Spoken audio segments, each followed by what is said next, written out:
Thanks. Hi, everyone. Welcome to the webinar. We'll just wait a couple minutes for some folks to pop in, but I'll introduce myself. My name is Andrea, and I'm the Climate Engagement Lead at the Biosphere Institute of the Bow Valley. And if you're not familiar with our organization, we are a Canmore-based nonprofit charity, and our mission is to empower community leadership to address environmental challenges. And one of those environmental challenges is, of course, climate change, which our work on climate change and the Shift Climate Transitions program has brought you this webinar tonight. So this is the last webinar in a series that we've put on. And if you've missed any of the other ones and want to check them out, we do have them all available on our website and our YouTube channel. So I do want to start by acknowledging that I'm joining everyone today from Treaty 7 territory, region of Southern Alberta, which encompasses the traditional lands of the Stoney Nakoda, Wesley, Bearspaw, and Chiniki First Nations, the Tsuut'ina First Nations, as well as the Blackfoot Confederacy, which is comprised of the Siksika, Piikani, and Kainai First Nations.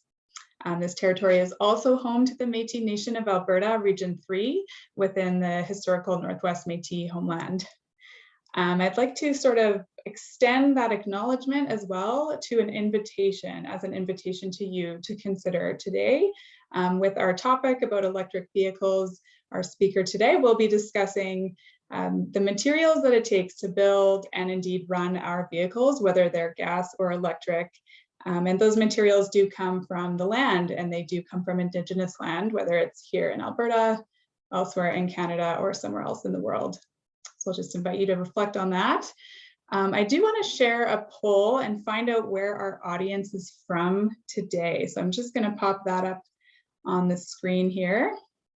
And if you could please just type in whether you're joining us from the Bow Valley in Banff or Canmore, or elsewhere in Alberta, and I will just give you a second to do that so we can figure out where you're joining us from today. And just give it a couple more minutes.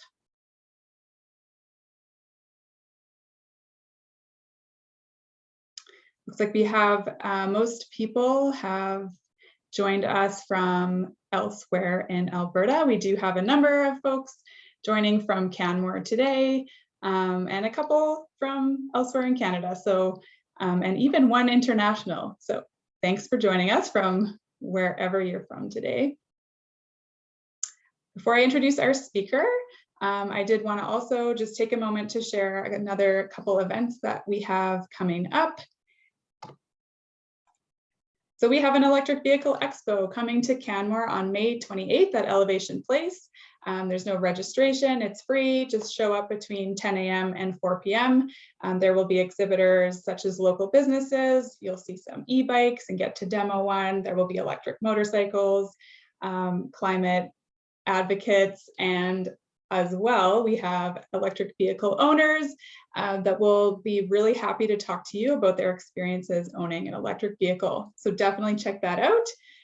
One last thing I'll share is we do have a webpage full of resources about electric vehicles in the Bow Valley. So if there is something that you don't get to ask today, definitely check out this website. My colleague Andrew is on the line today, and he can share that link in the chat.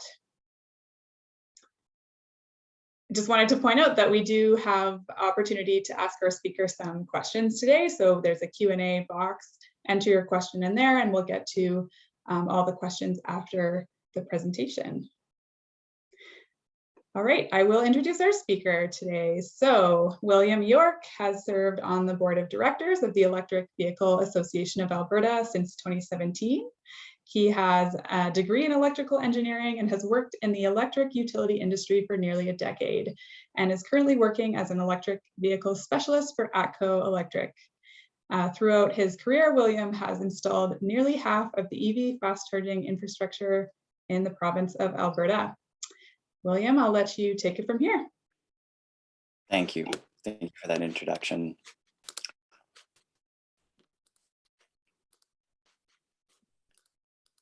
All right. Could I just get confirmation that you see my screen? Yeah. Okay, perfect. Okay, so the title of my presentation today is The Future is Electric, and we're looking at the EV industry in Canada and beyond. A little bit about the Electric Vehicle Association of Alberta. We were founded on Earth Day of 2014. We have a community on Facebook. We have a Twitter account. We have an Instagram account. We have all the social media accounts, all the major social media accounts, I should say. And our members come from diverse professional backgrounds, whether you're a oil field worker, an artist, an engineer, doctor, entrepreneur, business owner, or even retirees. You'll find like-minded people in our group. The only prerequisite for being a member is that you have to have an interest in electric vehicles. Our organization has hosted and participated in dozens of car shows. We've given presentations at Solar Alberta presentations. Or events, I should say.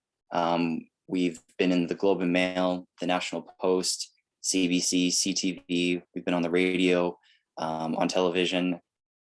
Basically, any kind of media you can name, we've been on that. So we are a very active organization.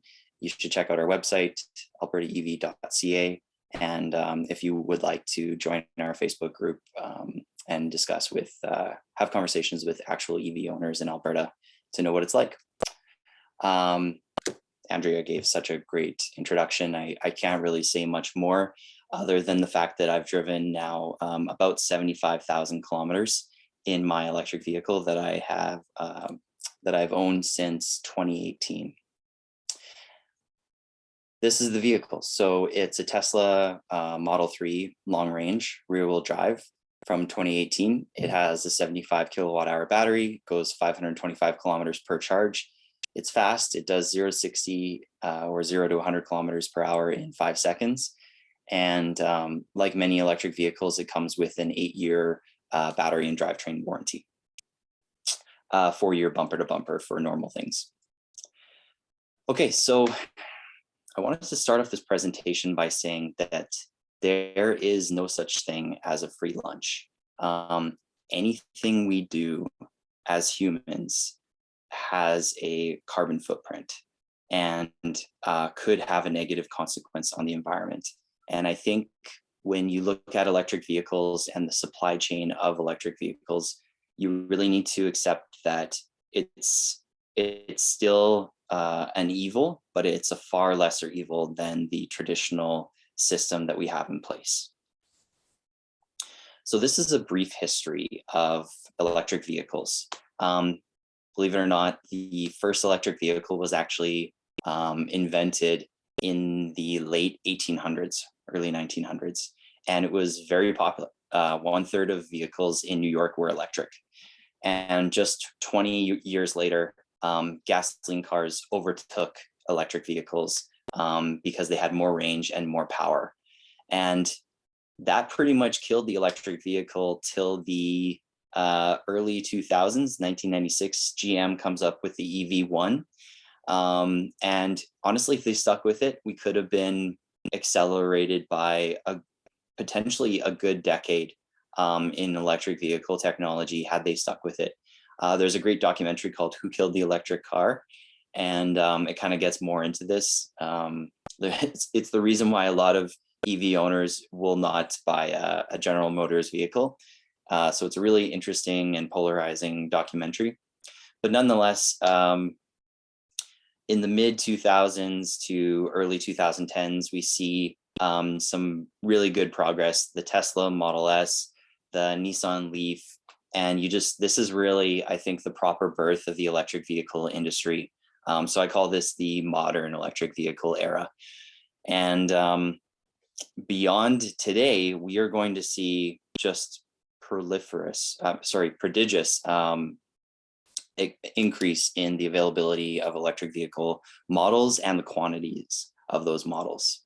And that's what this presentation today is going to get into. So this was a really nice infographic that I found from an article, and it shows the kind of EV transition timeline for some global original equipment manufacturers, or OEMs. And you can see that Jaguar is actually ahead of the pack, committing to completely electrify their lineups by 2025. So that's right around the corner. And then by 2030, you have some major automotive manufacturers in here again: Volvo, Bentley, Ford, Mini, Fiat. These are major brands in Europe, especially, committing to electrify by 2030. And then by 2035, Volkswagen, Audi, Land Rover. This doesn't include some of the North American OEMs. This was an infographic that was predominantly made for Europe, but it is pretty instructive of the aggressive timelines that we're dealing with for the phase out of internal combustion engine vehicles. And in the bottom right-hand corner of this slide, you can see the Canada EV sales targets. So 20% by 2026, 60% by 2030, and 100% of vehicles by 2035. So this is a graph of the market share of electric vehicles in the top 15 European countries. And this was a quote from McKinsey. They say, in the most likely accelerated scenario, consumer adoption will exceed regulatory targets and Europe will reach around 75% EV market share by 2030. You can see Norway is already well on their way. As of the end of 2021, they had greater than 60% market share in electric vehicles. And I mean, if you look at the bottom end of this graph, Netherlands, Sweden, Austria, all these countries, that those graphs are starting to inflect upwards. So we can see that they're really reaching their high growth adoption phase of electric vehicles in those European countries. So I think Europe will actually lead the way electrifying transportation, and that will be a good model for the rest of the world to follow. Although there are some key differences between European countries and, let's say, Canada and North America in general, particularly the amount of sprawl that we have and they don't. You can drive for a couple of hours in Europe and cross several different countries, whereas you can drive for hours in Alberta and still remain in Alberta. So there are some key differences, and we do have to contextualize the difference between electrification in Europe and electrification in Canada. But nonetheless, it does bode well for major OEMs committing to the change. So what are critical minerals? Well, simply put, critical minerals are the building blocks for the clean and digitized economy. And I think this image here really helps to highlight what minerals are considered critical minerals. Not all of these are essential for electric vehicles. We're going to talk later about what those are, but it is important to know that there are more than just the ones that go into electric vehicles. There are quite a few critical minerals, rare earth elements. And I think one thing to appreciate about these elements is that they may not, the word rare doesn't necessarily mean that there's low presence of these elements on Earth. I think the word rare in my research actually means that the outlook of the mining is small. So it doesn't look like there's many mining projects that will be adding to the future supply. They could be difficult to obtain. A lot of these critical minerals tend to be in difficult to access places. Some of them are actually located in what's called a nodule in the ocean. So you actually have to scrape the surface of the floor of the ocean in order to obtain these minerals. They might have low processability. So because they're not in high demand, or the demand of them was small initially, the technology hasn't progressed much to process these materials, and it's really just a technology hurdle, and that's something that this presentation will get into later. And it could also mean that they're geographically concentrated. A lot of these minerals tend to show up in just a few countries, and that, I think, lends to their definition as of being rare.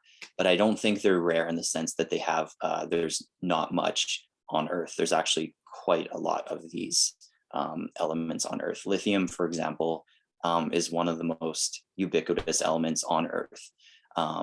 Just finding it in the right concentrations and being able to process it, and there's definitely not adequate supply coming to market. And this is true not only of electric vehicles, but also solar panels, wind turbines, and electronics. So a lot of the elements that we show on this periodic table go into consumer electronics, and they're difficult to obtain. Gallium, for instance, number 31, is something that's very important for consumer electronics and is a critical mineral. So, oh, and actually in the background of this image is a electric vehicle battery. So you can just get a sense of the size of this thing, and a lot of critical minerals go into it. So in terms of geographical concentration of these minerals and the allocation of these minerals, China and a lot of the Asian countries, such as Vietnam, have these rare earth metals and these critical minerals. Russia does as well, and Brazil. So it's actually quite a challenge for the developed world, because we don't have, these aren't developed countries really. And Russia and China are politically sensitive countries to do business with at the moment. So it is a problem. China actually knows quite well that they have these critical minerals, and this has prompted many countries, particularly North American and European countries, to develop their own critical mineral strategies. So for instance, in North America, the United States and Canada signed a critical mineral agreement where they agreed to partner and maintain supplies for national security of critical minerals together. And in the most recent Canadian federal budget, there was about $2 billion announced for the development of critical battery materials for Canada. So the geographic allocation of these elements is a very important aspect of this whole conversation. Okay, so when we're talking about comparing an electric vehicle and a gas-powered vehicle and the critical elements that are contained within them, for an electric vehicle, there is copper, lithium, nickel, manganese, cobalt, and graphite. And in a gas-powered vehicle, there is copper and manganese, but only about 1/3 and 1/2, respectively, of those critical elements. This is another graph that kind of shows that in a different way. So in a conventional car, you have about 30 kilograms per vehicle of predominantly copper and manganese. But in an electric vehicle, you have about 7 times more than that, just over 200 kilograms per vehicle of critical minerals. And that ranges from copper, lithium, nickel, manganese, cobalt, graphite, zinc, and other rare earths. So quite a big difference there. So this is a fair criticism of electric vehicles when we talk about the critical minerals. Okay, so let's do a deeper dive into the 4 most common mining methods.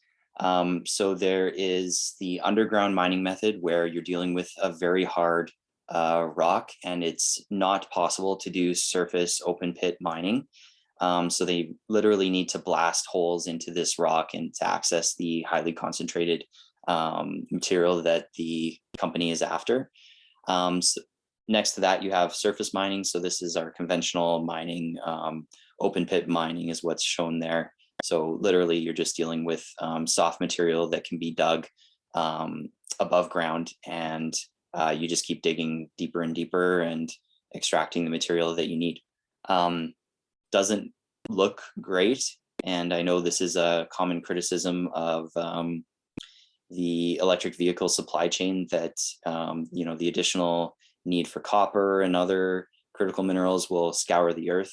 But this is not unique to electric vehicles. You can even see open pit mining in the Alberta oil and gas industry. So definitely not unique to the electric vehicle industry. Top right corner, something called a placer mine. This is not as common a mining method, but it does exist. It basically wherever you have flows of water, you tend to get accumulation of certain materials, and this mining method extracts those materials. So I always think of the gold rush in the 1800s. This is exactly what kind of mines were set up to get the gold. And then in the bottom right-hand corner is something called in situ, where essentially you don't send people down, or you don't dig the earth.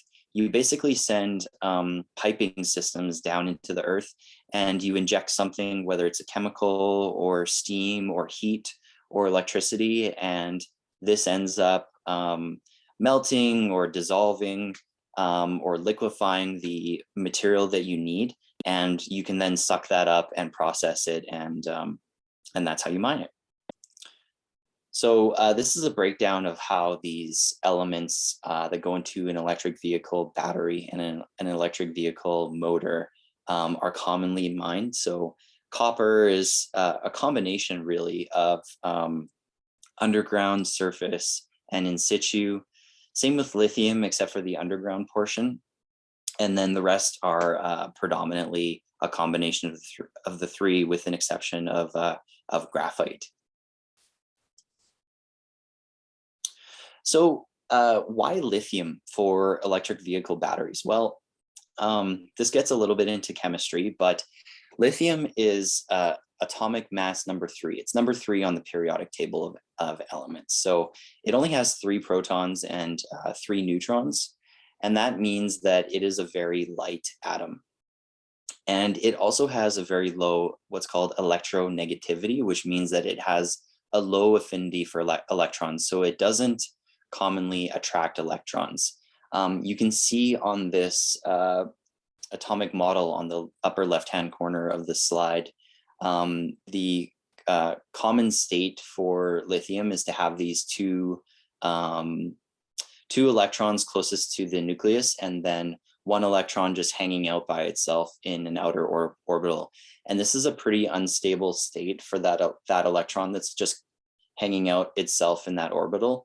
I think that orbital can accommodate, if I'm remembering chemistry correctly, up to 4 electrons, but it likes to have at least 2 in the orbitals, and it's something to do with electrons. They pair nicely with each other. One has an upspin and the other one has a downspin.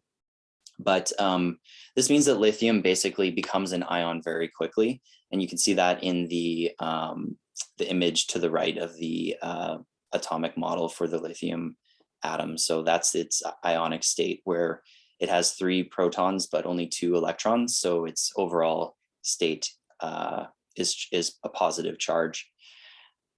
All that to say that because it has a low affinity for electrons, it's most likely to be positively charged. And because it has a low atomic mass, it has a high charge to weight ratio. So this yields a high energy density, which is the amount of energy that you can pack into mass. So and volume, really. It's a very small atom. That's what makes it very good for batteries as well. It has the ability to permeate the separators that you use in batteries for ionic movement. So it's an ideal candidate for high density energy applications in batteries, electrochemical batteries. And that's an image of pure lithium at the bottom of this slide. Looks kind of like metal, doesn't it? It is metal, right? So here is a breakdown of different lithium battery chemistries. So it might surprise a lot of people on this presentation that there is definitely more than one lithium ion battery chemistry type. So you have lithium cobalt, lithium nickel manganese cobalt, lithium nickel cobalt. That's what's most common in Tesla batteries, actually, is nickel cobalt aluminum. Lithium iron phosphate, that is a lithium iron phosphate, sorry, I should say.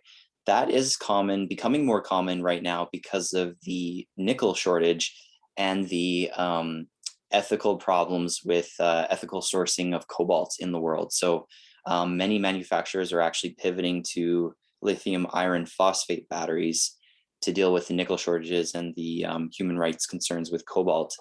And it's a good application for low range electric vehicles. You can see on the image for it, it has a lower specific energy than its other lithium ion chemistry counterparts. And that actually translates to iron is a very heavy atom, and that adds a lot of weight to the battery. So you get less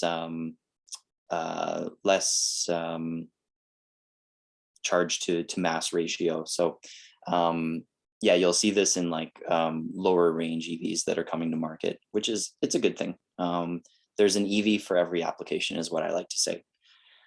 And you can see from this graph, they all have different pros and cons. So again, with lithium iron phosphate, they are very safe. Lithium iron phosphate is non-flammable. So we see lots of school districts or municipalities buying buses, electric buses with this type of battery chemistry because of its safety rating.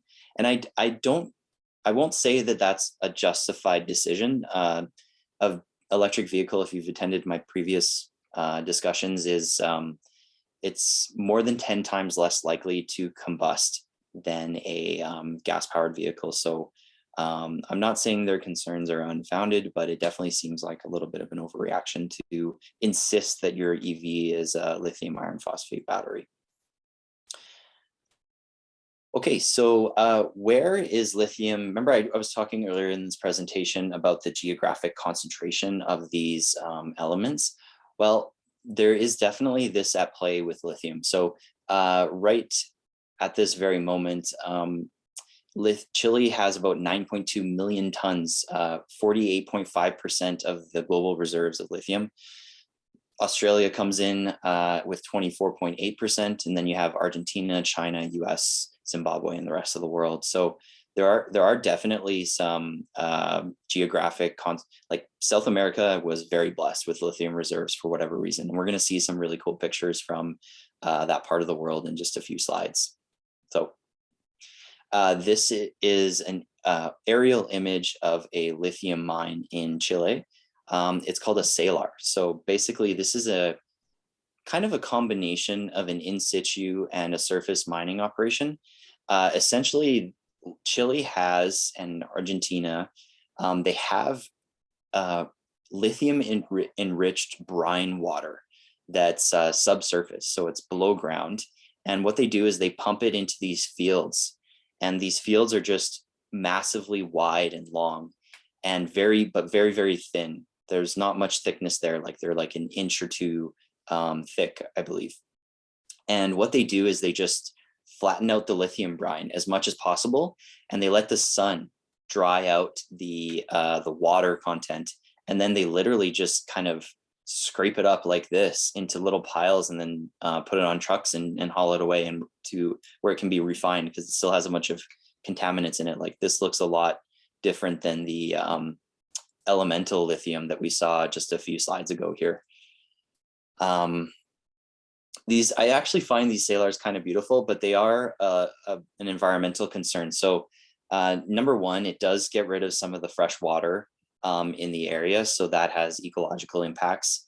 And you know, it does. It's not like batteries are being made and consumed a lot in Chile. So you still have to take this lithium and bring it to other parts of the world where it can be manufactured into batteries. So there's kind of two things that are really a problem with lithium salars and this region of the world.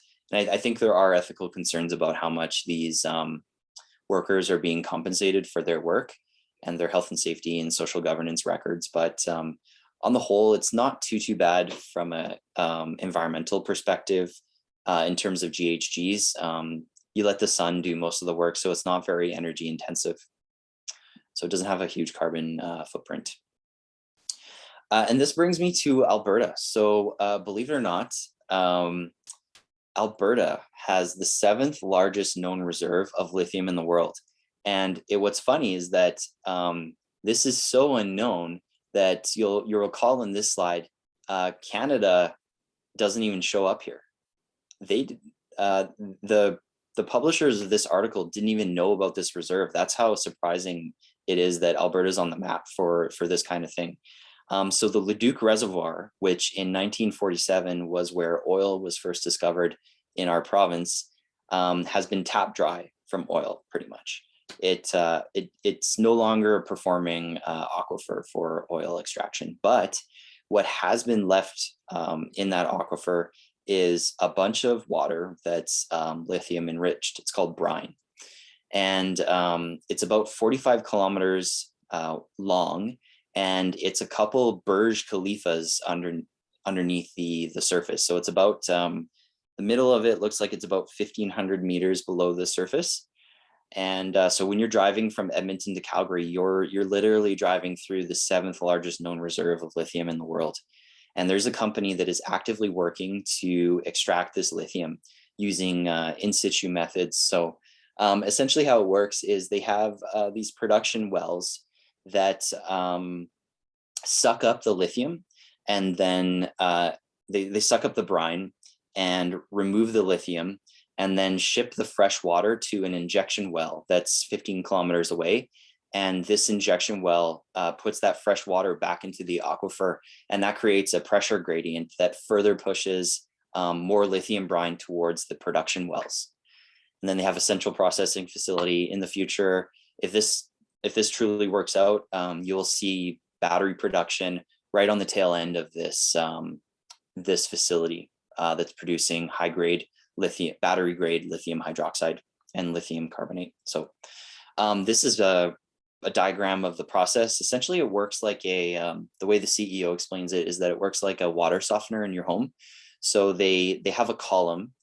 The raw lithium brine comes into the top of that column, and it's gravimetrically fed throughout the column. Just gravity pulls the water down, the brine down through it.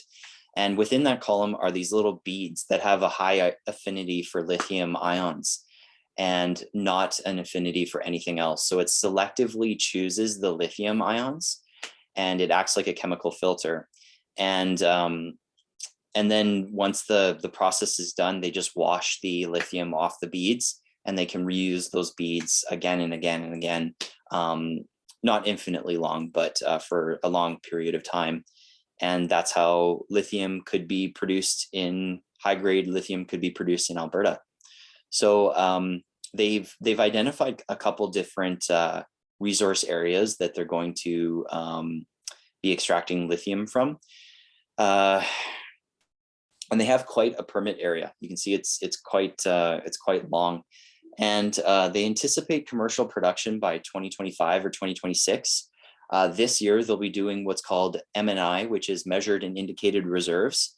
So there is rich data on this aquifer due to how much oil and gas exploration there's been, but there are particular parts of the reserve that they do need to test more thoroughly to confirm the lithium reserves there. So that's what they're aiming to do this year. And they've already run a very successful lab pilot using still the raw brine from this aquifer, but in a lab setting, not in a commercial setting. And they will be constructing a pilot plant this year. So keep your ears open for this project. But I do want to say, with all these supply chain concerns and issues aside, and we have seen a big spike in commodity prices. Lithium, for instance, last year was, it was $14,000 a ton. And today it's around $75,000 per ton. So we've just seen an enormous increase in the cost of some of these critical minerals. And that's making EVs more expensive rather than cheaper. But I can tell you, when I was first looking at electric vehicles back in 2012, it was like $100,000 for an EV that you can buy today for like $40,000. So the cost curves have come down precipitously. But this short-term supply chain crunch has really, it's going to challenge the affordability of electric vehicles somewhat over the next couple of years. But overall, and that's why I put this image here, is that electric vehicles are actually easier, far easier to manufacture than gas-powered vehicles, because there's less parts in them, there's less moving parts, so there's less assembly required. And so it should be cheaper long-term for auto manufacturers to make electric vehicles. And so those savings and those cost efficiencies should be transferred to the consumer. Just touching quickly on hardware, there are a lot, there's been a huge proliferation of hardware manufacturers and suppliers in North America, but globally really. So big names like ABB, which is a global electronics firm. You've got a local company beneath ABB on the left-hand side called Flow Add Energy. So that unit is actually manufactured in Canada. So that's a awesome homegrown story here. In the middle on the top, that's a tritium unit. It's that company was founded in Australia actually, and they just announced they were on stage with President Joe Biden during his announcement of EV infrastructure funding, and these units are going to be all over North America. They opened a plant in Tennessee. They rung the bell on the NASDAQ. They're now a publicly traded company on the NASDAQ. So like huge growth is happening in these EV charging hardware manufacturing in this space. In the bottom, that black unit, that is actually a fast charger, an electric vehicle fast charging station integrated with a battery. So inside that black cabinet is a very large battery. And this allows you to do all sorts of cool things. You can operate on a really unreliable grid, for instance, and not have to worry about rolling up to a charging station and not having juice in it. Charging stations require 3-phase power, but in lots of areas, especially rural areas, there's only single phase. Well, this unit can intake single phase power and then output the DC power that you need. So that's no issue. And then utilities have something called demand charges, which is basically your cost for burdening the system with a high draw of power. Well, with this battery, you can trickle charge it at a very low rate and not have to pay high utility bills, but you can still output large amounts of power. So it has some really good applications, and I think it's a pretty cool unit. And then in the right-hand side, that is a BTC power unit, which is a California-based company, and that's who Electrify Canada and Petro-Canada mostly chose for their deployment of fast chargers all over Canada. On the software side, the software that actually runs on these machines, it's very similar to the Android versus Apple debate, where this hardware is just manufactured, and the manufacturers do not bundle software with it. So it's like Android, where Samsung or Huawei or any other Microsoft can go and make a phone, a piece of hardware, and it will run any software. So that's kind of like this situation here. So you have Flow, Switch, Hypercharge, EVgo, ChargePoint, Blink, Greenlots. These are all folks that do what's called network operations or e-mobility service providing. This is basically the way that you interact with the charging station to start a charging session. So these are pretty digital companies. A lot of them are located in Toronto or Vancouver. Some are located in the States, and some of these trade on the public markets as well. So they're interesting companies to look into, and they're all growing pretty rapidly with the electric vehicle trend. I wanted to touch briefly on the ethics of everything we've talked about today. And let there be no mistake, the EVAA unequivocally condemns unethical sourcing of critical minerals and materials.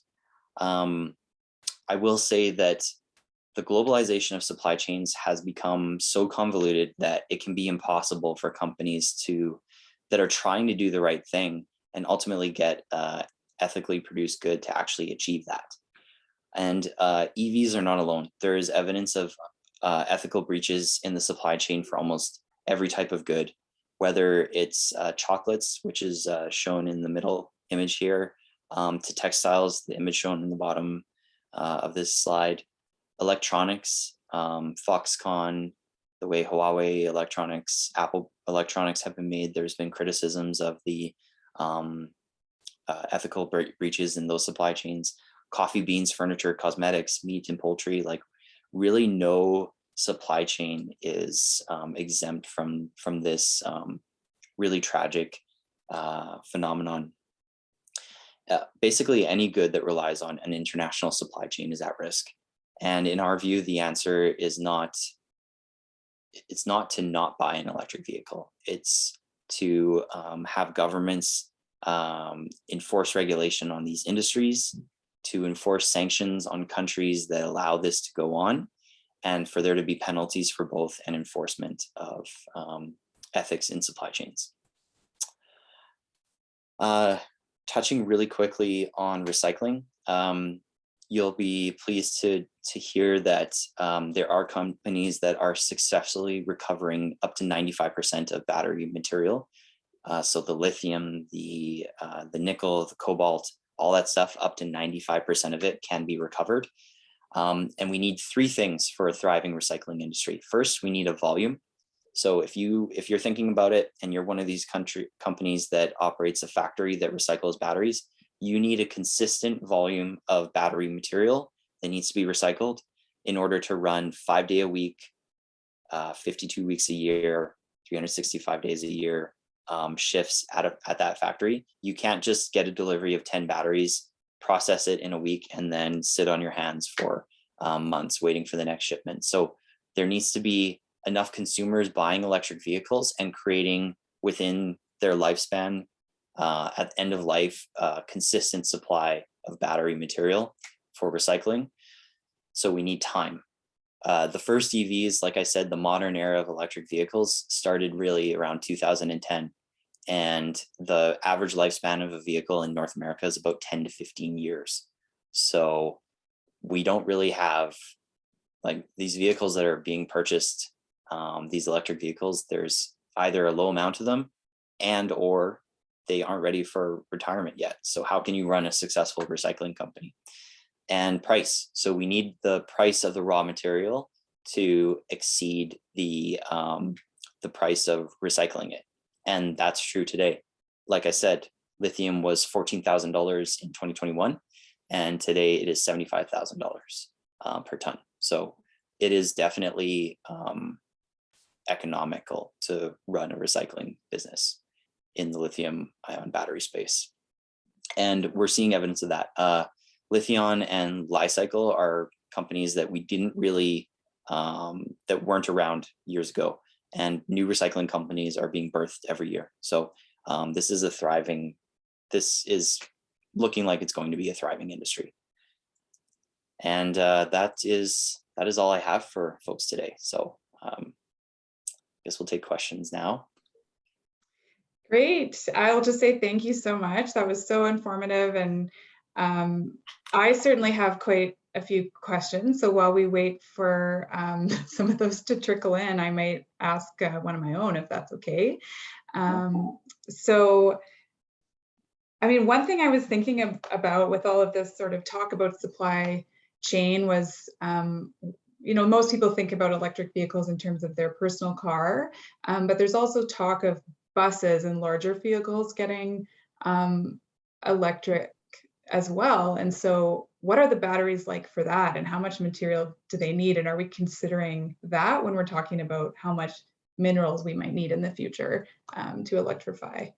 Yeah, it depends on the bus, but from what I've seen, it can contain up to, I think, somewhere between 4 and 8 electric vehicle batteries. Of course, there are, you know, sedan battery is much smaller than a truck battery, so it might be more like 4 truck batteries.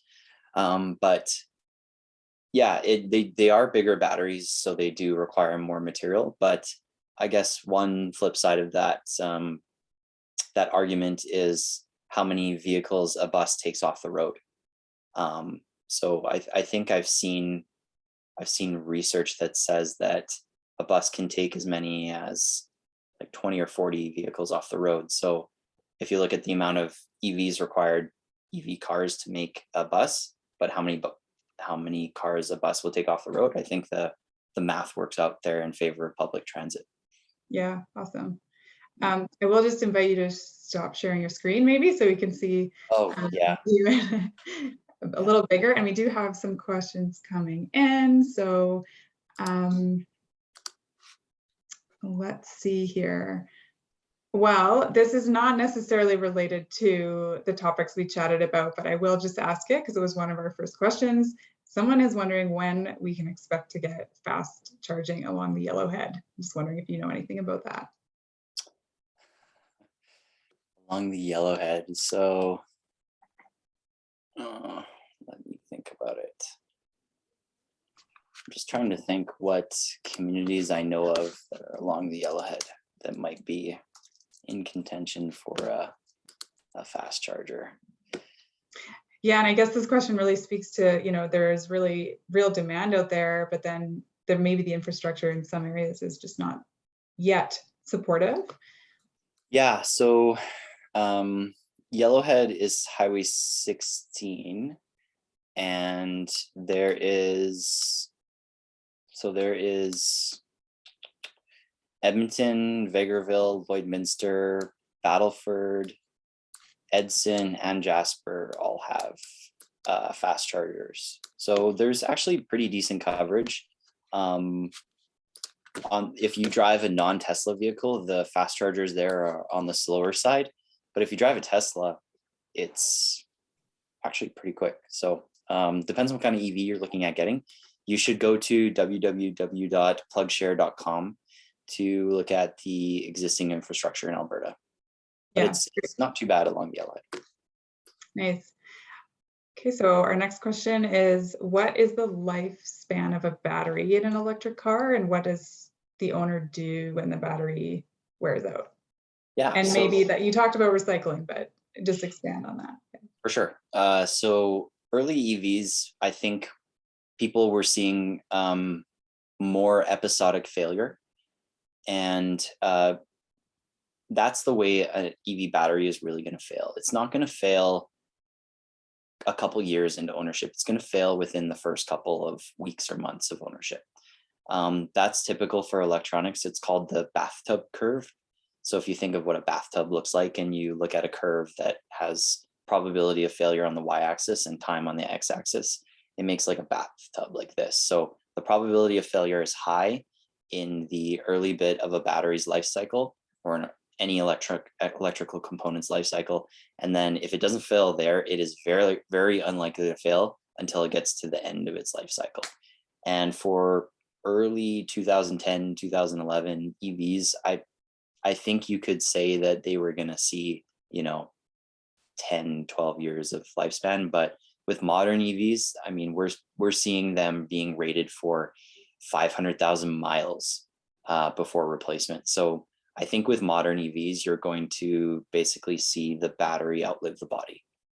And if they do fail, and it's within that 8-year drivetrain warranty period, then you have warranty on it. So that's usually 8 years or 200,000 kilometers, whichever comes first. So that's pretty good coverage. And if it were to fail outside of warranty, let's say at year 9 or after the 200,000th kilometer, we'd have to extrapolate what battery prices will be like then. And remember, I said earlier in this presentation, the commodity prices should stabilize and they should go back down, and they are easier to manufacture over time. So today, a battery replacement for like my vehicle would be about $13,000.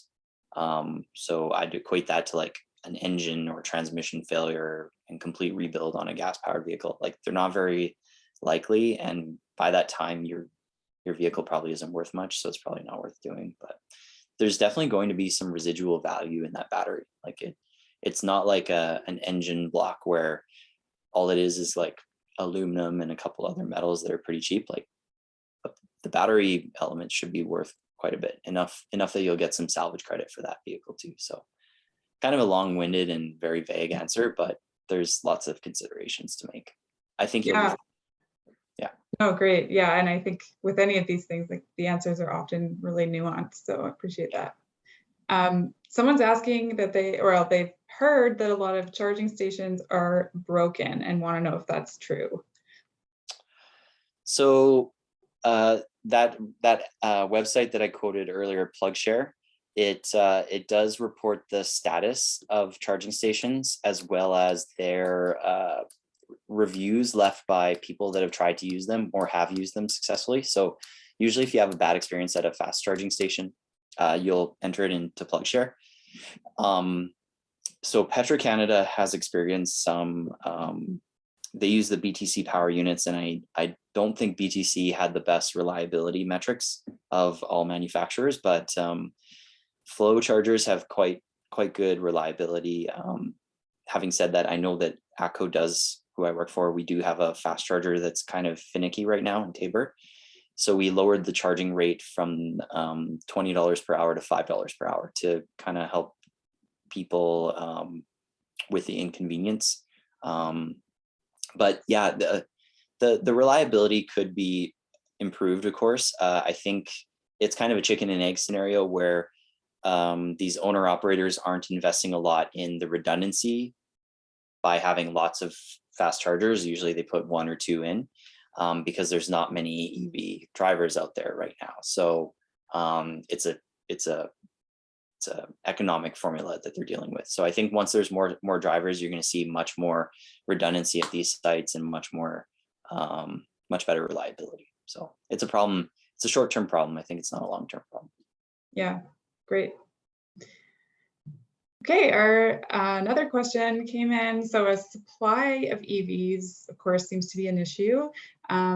Where you can buy, but also what prices you can expect. And this person contacted a BC Volkswagen supplier. Their $40,000 vehicle ended up costing $75,000 after dealer margins. So maybe just speak to that, and if there's anything you'd want to add that might help people that are potentially looking to purchase an electric vehicle. Yeah. The behavior we've seen from dealerships marking up prices because there's low availability is disgusting. And I think they should be reported to the Better Business Bureau and to the parent company, Volkswagen, Ford, whatever dealerships are doing this should be reported because it's not ethical behavior. Yeah, thanks. And that's a way that someone could get involved if that's what they're hearing. So appreciate that.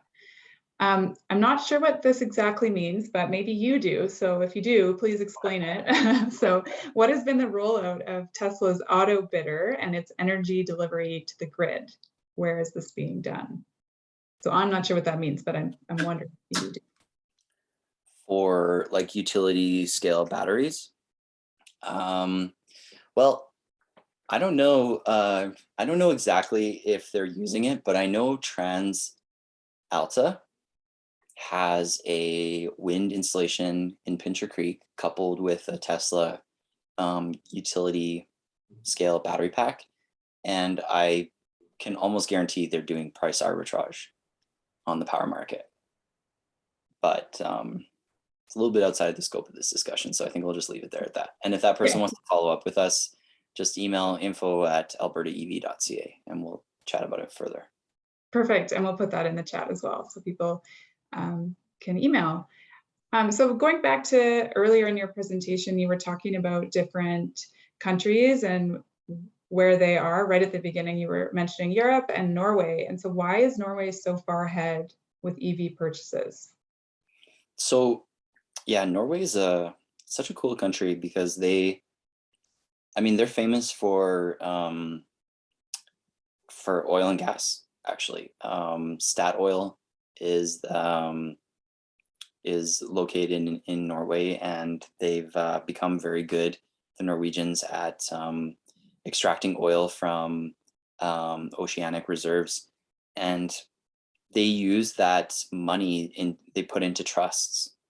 And despite all that, they saw where the puck was heading in terms of transportation, and they saw that electric vehicles were the future, and they put into place very, very attractive policies and for electric vehicles. So if you drive an electric vehicle in Norway, you get to use the carpool lane.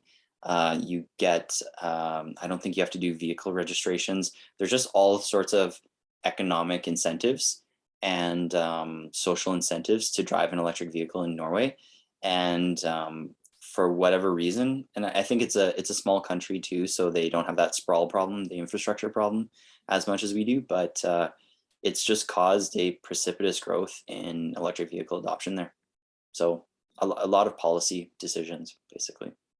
The public really responded to it. Yeah, really interesting.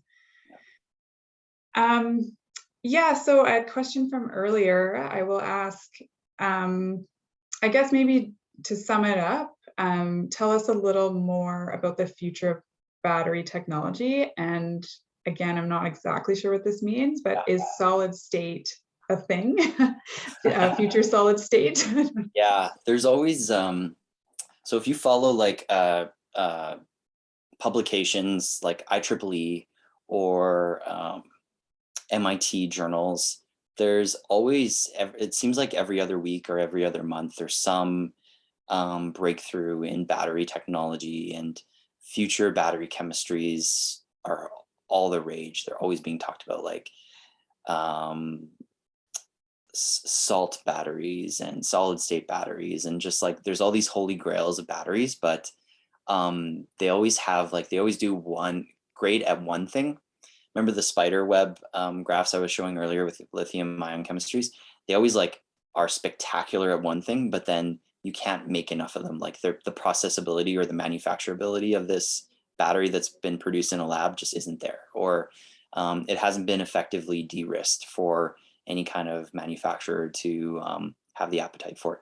But I will say though that I mean, the fact that so much consumer money is being poured into electric vehicles is going to cause rapid technological advancement in battery technology and EV technology.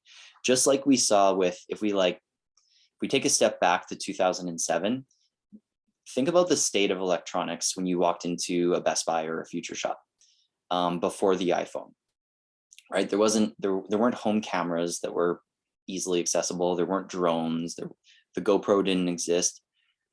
The reason why those things exist now, why we have so many awesome consumer electronics today that are like 10 times better than what was around in the early 2000s, is because of cell phones, the smartphone. The consumer buying power of smartphones caused huge advancements in sensors and actuators and processors necessary for all these electronics, drones, everything I just talked about to come into fruition today. So the buying power of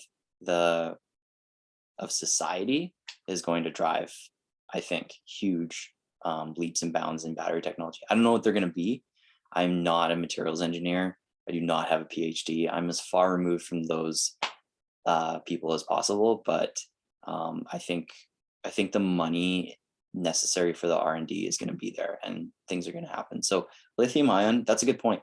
Like all these critical minerals that I just talked about that are problematic because they're located in China or they have unethical supply chains, those need not be the battery chemistries of the future.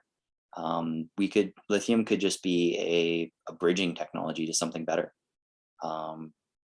It could be. Well, and if you had a PhD, you probably wouldn't be here with us doing this presentation, or you might be, but you would be busy studying for your PhD. So that's great. I did want to ask this, but I think I might take a stab at the answer myself, if that's okay, but I'll get you to add on. So someone asked what, they've commented that what's holding them back from purchasing an EV is range, winter performance, and charging infrastructure. And they're asking what we would say to their concerns, but I would say that you've done a number of really excellent webinars that really address those in more detail. And so I would encourage this person to go to biosphereinstitute.org/EVs and check out those webinars. And also, you have a lot of resources on your Electric Vehicle Association of Alberta website as well. But if there's anything you'd like to add, please. And our Facebook group. I mean, come to our Facebook group, talk to owners. There are, Alberta has, as of the last count, 3,500 pure electric vehicle owners as of March 31st of 2021. And those people still own their EVs, so they're getting by with the charging infrastructure the way it is, the winters the way they are, and the vehicles the way they are. So people are making it work, and there's more and more of us every day. So it's happening. But yeah, watch our videos, interact with our Facebook group, and come to our website and the Biosphere website. Should get all the resources you need. Great. So it is 7:30. We just have a couple more really quick questions, and then we'll probably wrap up. I can go as late as you want. Sure. Someone is asking, well, and maybe you've covered a little bit already, but they've said the wait to get a new EV is really long, and is the outlook positive for this to improve? So maybe you just expand on your earlier answer. Yeah. There.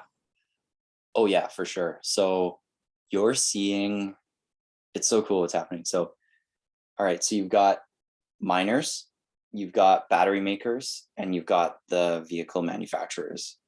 And normally what you would see is like the battery manufacturers would just go in, if there was a really good supply of critical minerals, they would go into that mining industry and maybe make an acquisition, right?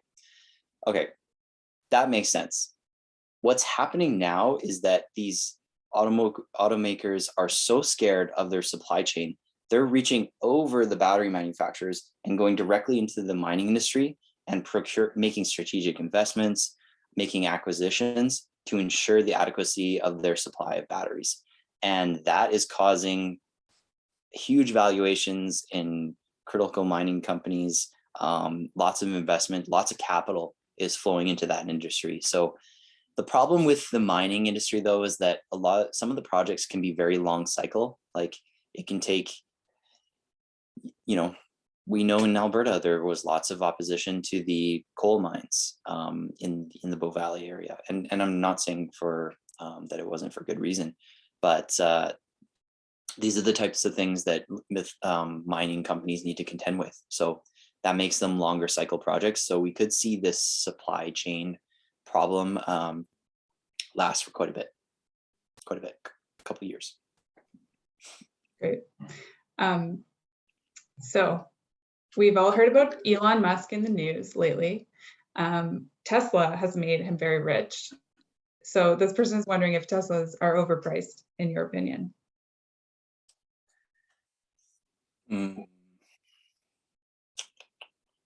I don't know what Elon's personal wealth has to do with that necessarily, but are Teslas overpriced is the question. And I would say that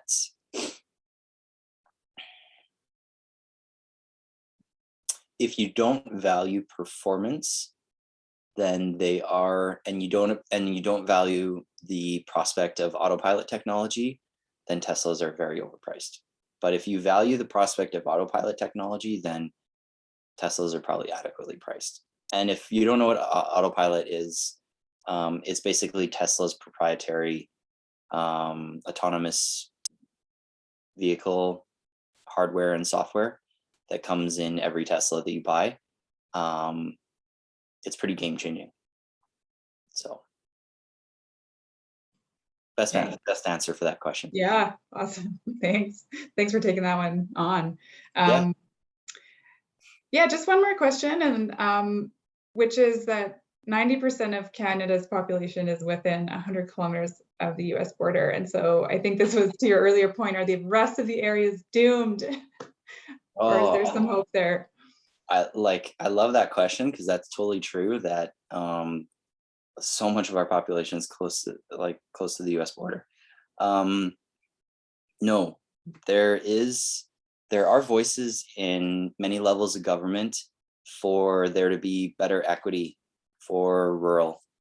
And I mean, it's really a question of rural government at the municipal level and at the county level and municipal district level to work with the federal government, because there is money, and with the provincial government, because there is an appetite to make those communities happy. And I mean, we really need to see it being asked for, and I think you'll see it. So like there, for example, there's infrastructure funding for municipalities to build public fast charging stations in Alberta. And I know that the owners of this funding are looking for equity and more rural presence of these fast charging stations. So no, I wouldn't say rural Alberta or rural Canada is doomed, but like, yeah, I don't want it. I agree. I have the same concerns because I don't want it to turn out the same way that rural internet did, because there's no quick like Elon Musk Starlink from SpaceX solution for that. I mean, we need like that free wire battery fast charger that I showed earlier. That's kind of a nice solution for rural Alberta where electricity is a little bit underserved there, but there are some tricky areas for this. But I mean, same thing with gas stations too. It's hard sometimes when you're driving to some of these communities out in northern Alberta, there's signs that say like last gas station for this many kilometers, right? So it's not a given that you're going to have any kind of infrastructure, whether it's gas or electricity. Yeah. Good question. And I think that's a nice segue into just the last thing I want to ask you before we wrap up. Today, you've talked a lot about some of the issues with, mining and recovering some of these materials and ethical concerns, and even issues with, do we have enough chargers in rural Alberta? And so I want you to just speak a little bit to how people can become advocates, and if there's a way that they can do that through the Alberta Electric Vehicle Association, or if there's just any recommendations you have for people to be those voices and be advocates. Call to action. Yeah, a call to action is a really good way to end a presentation. So that's actually a perfect last question. There's a provincial election coming up, and I think you should make it known to the parties that are running that you think this is a important area of concern. You would like, if you like what I was saying earlier about Alberta produce critical minerals, voice your support to them for that. I think this current government, provincial government's already supportive of the Alberta mining industry, lithium mining industry, but maybe they could be more supportive. I think that would be a very good way to end this talk today, is to think about the critical minerals that we have in Canada and the way that we can supply them not just to Canada but to the rest of the world in an ethical way. Because I think I see it time and time again that the oil and gas industry here in Alberta says that we are ethically produced oil. Well, we are ethically produced everything, I think, by lots of measures. So I would be telling our politicians and our municipal leaders and our provincial leaders that we need to be doing more of that with other minerals. Yeah, thank you so much for that. And I just want to say a big thank you, Will, for your time and for everyone hanging out on a Wednesday evening with us. I also want to say thank you to our funders, which is Natural Resources Canada and the Town of Canmore, for making this possible. So I hope everyone has a good night, and really appreciate you coming out. And thanks again, Will. It's been so nice. My pleasure. Thanks, everyone. Bye.